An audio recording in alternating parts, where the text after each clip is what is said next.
दोस्तों, एक बात सही है, चमत्कार को नमस्कार है।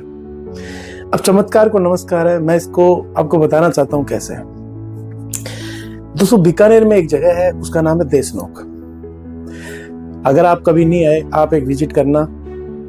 आप जब वहां पर विजिट करोगे, मेरा मानना यह है कि आपने जिंदगी में किसी भी तीर्थ स्थल को देखा है, महसूस किया, गए हो, बट एक अलग से अनुभव आप यहां से लेके जाओगे। इसको चूहे वाली माता भी कहते हैं। आप वहां देखोगे कि उस मंदिर में इतने सारे चूहे हैं। उन सब चूहों की एक खास बात, उन चूहों में कोई भी आपको कोई भी बच्चा नहीं मिलेगा, कोई भी चूहा आपको मरा हुआ नहीं मिलेगा। आप किसी भी चूहे को देख लेना, किसी भी कोने में देख लेना, मंदिर परिसर के अंदर आपको सेम साइज के चूहे मिलेंगे। सबसे बड़ी बात। दूसरी सबसे बड़ी बात, कहते हैं कि कुछ सन पहले, सन 92-93 के समथिंग, जब प्लेग फैला था और बीकानेर के आसपास के क्षेत्र में बहुत उसका प्रभाव पड़ा था। लेकिन अचंभे की बात यह है कि देशनोक परिसर में इतने सारे चूहे होने के बावजूद भी प्लेग लोग का कहर वहां पर कभी नहीं पड़ा। ये चमत्कार। इसके पीछे भी एक बहुत नल कहानी है। कहते हैं जो माँ करनी है, जिसका ये पवित्र स्थल है, जो बहुत ही पूजनीय है, बहुत नामों से माता रानी को जाना जाता है। माता रानी की एक छोटी सी कहानी है जो इनसे रिलेटेड है।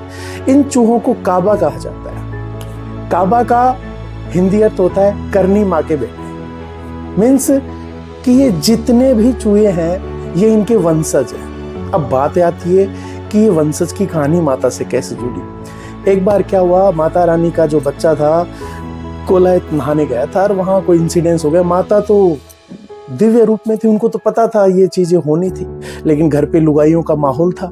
लुगाइयों ने माहौल बना दिया। लेडीजों ने माता को बार बार फोर्स किया कि आप तो दिव्य शक्ति हो, आप अपने बेटे को कैसे भी करके जिंदा कर सकते हो। माँ ने कहा कि ये चीज इम्पॉसिबल है, लेकिन लेडीजों के आगे किसकी चलती है। माँ ने कहा ठीक है। माँ ने अपनी शक्ति से यमराज के पास पहुंच के यमराज को कहा कि अभी भी जिस लड़के को तू लेके आए, तुझे उसको वापस करना पड़ेगा। यमराज ने मना कर दिया। यमराज ने कहा ये इम्पॉसिबल है, ये विधि का विधान है, तू विधि के विधान को नहीं बदल सकती। इतने में माता क्रोधित हो गई।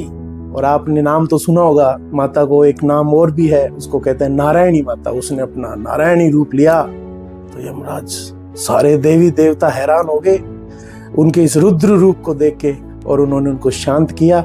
और उस शांत के दौरान कुछ वहां पर ऐसे वचन हुए थे जो मैं आपको इतने शॉर्ट में नहीं बता सकता।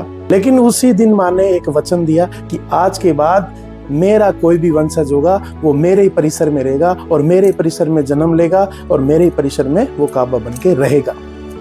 आप एक चीज नोटिस करना, जब भी मंदिर जाओ, पूरे परिसर में चूहे हैं, लेकिन सब चूहों की कैटेगरी अलग है।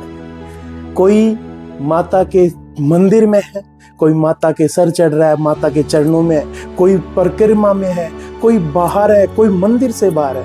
क्योंकि माता ने एक वचन दिया था कि मैं ये वचन देती हूं कि तुम सब मेरे वंशज मेरे पास रहोगे, लेकिन मेरे पास अपने कर्मों के हिसाब से जगह पाओगे। और मैं आपको एक मैसेज देना चाहता हूं, अगर कभी राजस्थान में आना हो तो बीकानेर के देशनोक के अंदर माँ करनी का मंदिर जरूर देखना।